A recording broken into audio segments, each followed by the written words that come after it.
sobre uma situação que aconteceu, né, essa semana, né, que nós vamos até começar o podcast com essa situação, sobre a Simone, né, em relação a Rapa Nui, né, o evento do Pan-Americano. Eu já vou passar logo para Jeff para poder falar desse assunto.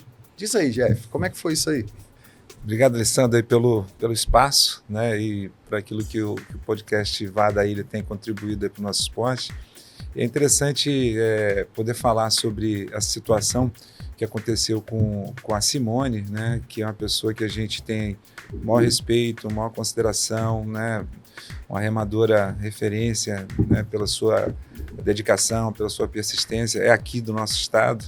E ontem nós fomos surpreendidos com um vídeo dela, né, no perfil do Instagram, já no início da noite.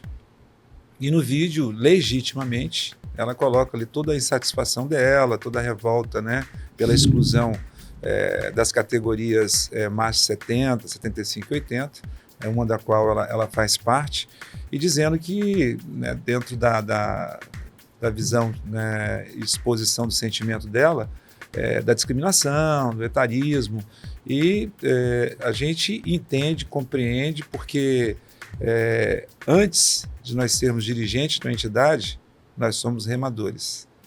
Nós não nascemos dirigentes, nós estamos dirigentes, mas nós somos remadores. E a gente sabe exatamente, né, a dor que uma frustração traz para um atleta quando ele dedica tempo, quando ele dedica recurso financeiro, quando ele envolve outras pessoas. A gente sabe exatamente isso. Dentro da fala dela, assim, muito apropriada, né, e muito verdadeira, teve um determinado momento que ela fez uma colocação que é fundamental que as pessoas que estão dentro hoje do nosso esporte saibam o papel, né, e a dedicação que toda a diretoria da CBVA tem no momento que nós estamos na gestão. Foi quando ela fala que nós não estamos fazendo nada, ninguém está fazendo nada. Isso definitivamente, né, para a gente soou de uma maneira muito profunda. Por quê? Porque desde o primeiro momento, quando a comissão organizadora do Pan-Americano em Rapa Nui, na Ilha de Páscoa, publicou o primeiro boletim, e nós verificamos que essas categorias não estavam no boletim, imediatamente nós fizemos contato com eles perguntando por que essas categorias não estavam, 75, 70, 80 e Paravaá, né? Eles falaram que, na verdade, aquele boletim não era o boletim definitivo, era o primeiro boletim, mas que iam ter ainda vários ajustes, que inclusive essa questão das categorias seriam tratadas posteriormente. A gente pediu que essa posição fosse rápida e o mais breve possível, porque as pessoas precisam se planejar. E tem toda uma expectativa de participação por dois motivos, né? É feito um campeonato brasileiro, tanto de equipe quanto individual, como seletiva das competições internacionais. E aí pega Mundial e pega Pan-Americano. Então é óbvio que as pessoas elas começam a imaginar, a partir da classificação que deu a ela a condição de participar do Pan-Americano, de planejar custo de viagem, planejar planilha de treinamento, uma série, né, de questões que envolve uma situação como essa. Então, a pressão em cima da comissão organizadora, desde esse primeiro momento, foi permanente. Nós temos um histórico gigantesco de reuniões com eles, né? Temos um histórico gigantesco de conversas em grupo de WhatsApp, em conversas com ligações, sempre colocando a necessidade de serem breve no posicionamento. O que aconteceu? Na semana passada, diante das pressões que a gente estava fazendo, eles fizeram uma reunião da diretoria que está envolvida na organização, dizendo que eles tinham feito uma votação se incluir ou não aquelas categorias e que nessa votação tinha dado um placar de 4-1 para não incluir. Quando eles informaram isso para a gente, nós ficamos revoltados, óbvio, porque a gente não ia aceitar uma situação como essa. E ameaçamos, inclusive, que se eles não arrumassem uma forma de reverter aquilo, nós iríamos sugerir até o boicote da nossa participação em função do desrespeito aos atletas e à entidade que está à frente dos atletas, né, conduzindo tudo isso. Muito bem. Eles ficaram de fazer uma segunda reunião e essa informação, nesse meio tempo, a gente estava trabalhando junto com os atletas convocados dessa categoria para poder ter um número preciso daqueles que efetivamente iriam confirmar a ida até o Pan-Americano. Então, todos, né, foram contactados ou através de seus treinadores, ou através do clube, ou através de um contato direto, para poder a gente ter um quantitativo. Porque qual era a nossa ideia? Em função desse quantitativo, passar já para a organização, falar, nós temos confirmado X equipes, né, de individual e X equipes de coletivo. As individuais já estavam resolvidas. A gente precisava resolver agora as coletivas. Muito bem. Quando nós falamos isso, e eles foram para a reunião, concomitantemente, no início da semana, a gente de novo reforçou que mesmo o Campeonato Pan-Americano não estando sob a tutela da IVF, porque o Campeonato Pan-Americano ele é realizado a partir de um conjunto, né, de representantes de cada país, no caso as confederações e as associações que representam os países. Sabe? Hoje nós temos participando 8 países. E ali eles decidem, né, o formato. Nós, inclusive, em função de termos feito o Pan-Americano como evento teste para o Mundial desse ano, em 2024, fizemos em Niterói, nós pegamos todo o aparato de regulamento, calendário de provas, plano de transmissão, plano de arbitragem e enviamos tudo para eles. Está aqui, ó, vocês podem usar tudo que nós usamos, que foi assim classificado pela IVF como um evento teste excepcional, para aquilo que a gente vai entregar ainda melhor agora no Mundial em agosto, e deixamos eles à vontade para que, se tivesse alguma dúvida, fizesse contato com a gente. Então, aquilo que está ali obedece às regras das categorias oficiais da IVF. E essas categorias são categorias oficiais e devem ser valorizadas ainda mais. Por quê? Porque um grande apelo que o nosso esporte tem é você poder praticar de 8 a 85, 88 Exatamente. Anos. Como é que nós vamos abrir mão de uma situação dessa, principalmente sendo um quesito oficial da Federação Internacional? Então, nós tivemos embates muito árduos junto com a organização. E quando aconteceu esse episódio de ontem, nós voltamos de novo para a organização de uma maneira muito mais... não muito mais firme, mas muito mais veemente, no sentido de falar, se vocês não resolverem, nós vamos tirar toda a delegação do Brasil. O que aconteceu? Nesse meio tempo, eles fizeram a reunião de emergência, nós estávamos com o gabinete de crise da Confederação reunido, a partir do momento que a gente teve conhecimento do vídeo, e às 20h45 eles mandaram o resultado da reunião, dizendo que tinham concordado, que iriam fazer a inclusão das categorias, né, que iriam colocar no próximo boletim. O próximo boletim ele deve sair no final de junho, início de julho, né, e que estava tudo certo. E imediatamente, o que nós fizemos? Nós fomos lá no perfil da Simone, colocamos já um posicionamento oficial e criamos uma nota de esclarecimento oficial e publicamos nos canais, nos grupos que a gente tem. Certo. Então, esses episódios, viu, Alessandro, e Pedrinho e Regina, que estão aqui também na bancada, né? São episódios que, óbvio, que a gente não quer viver isso. A gente não quer proporcionar para nenhum atleta esse tipo de sentimento, que é muito ruim, né? Mas tenho certeza de uma coisa, a entidade hoje, ela não abre mão de defender os interesses do esporte e dos atletas no seu nível máximo, porque isso são coisas que nós não negociamos. Nós não vamos transigir de maneira nenhuma algo que é de direito, algo que é de respeito, algo que é de tradição. Nós não podemos desconsiderar isso. Quando nós vamos para os eventos internacionais, a gente vê a maneira como é tratada as delegações com as equipes, né, mais master, que eles inclusive em alguns lugares chamam de Legends, 70, 75, 80, 85. Então, como é que nós vamos fechar os olhos para uma situação como essa?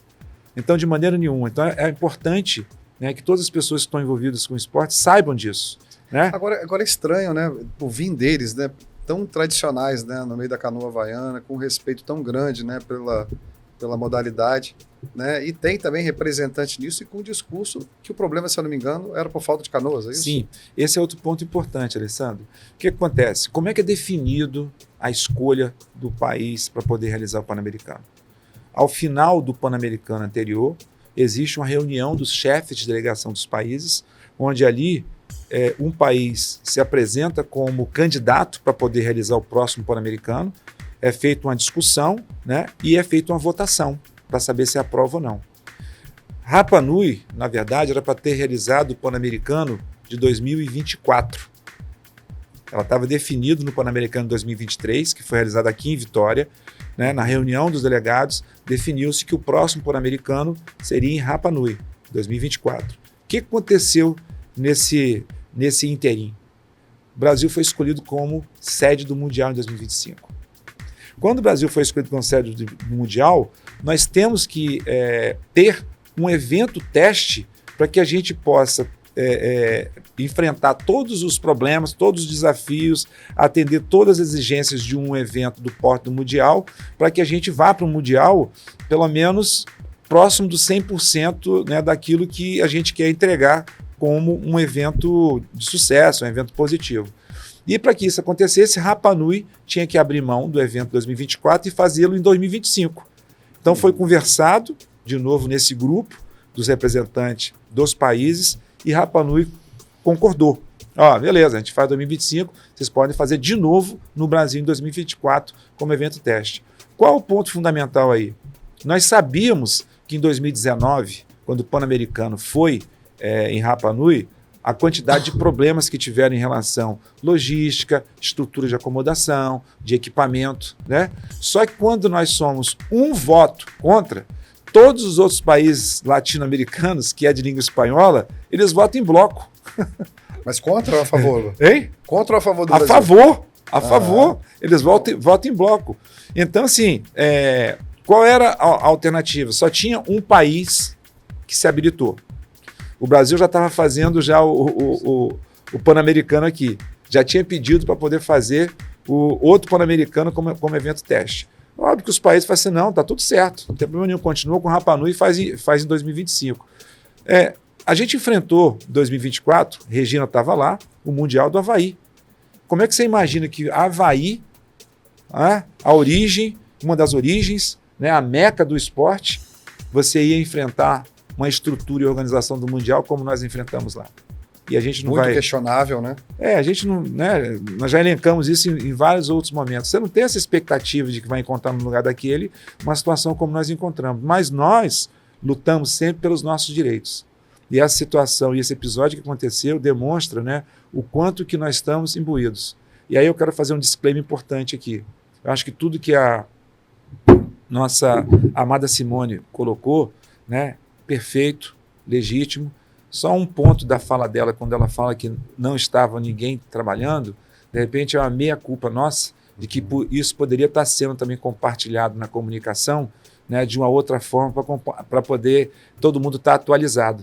A questão é que, como a gente estava no curso dessa negociação, né, de aprovar de qualquer jeito com a organização, a gente não queria antecipar nada, que sim ou que não. A gente queria uma posição oficial definitiva do pleito que a gente estava fazendo. Sim. Graças a Deus que isso saiu ontem às 20h45 e a gente pôde soltar um comunicado, né? Mas outro ponto que eu queria destacar é que quando a gente está à frente da entidade, a gente enfrenta pautas que a gente não gostaria de enfrentar, mas que tem que ser enfrentadas. E você tem que ter muito equilíbrio, muita temperança, muita tranquilidade, porque não imagina que ontem a reunião da diretoria que faz parte desse gabinete de crise foi uma reunião fácil. Não foi uma reunião fácil. Foi uma reunião muito difícil, né? E o que a gente pede é que as pessoas que estão envolvidas no nosso esporte tenham canal aberto com a CBVA para poder buscar qualquer tipo de informação, para poder se esclarecer o que for necessário. Nós não temos nenhum tipo de limitação, nenhum tipo de blindagem, nada. Então, vá na fonte correta, né, ao questionar alguma coisa, para poder saber o que está acontecendo.